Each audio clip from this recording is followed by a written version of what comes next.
கச்சேரி ரசிகர்கள் கேட்கும் மோகனமா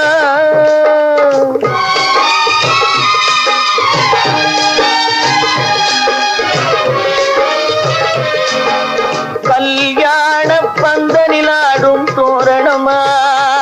இல்லை கச்சேரி ரசிகர்கள் கேட்கும் மோகனமா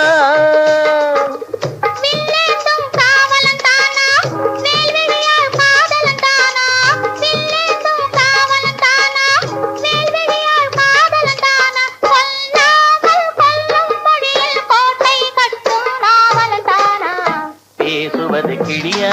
இல்லை பெண்ணரசி மொழியா கோயில் கொண்ட சிலையா கொத்துமல கொடியா பாடுவது கவியா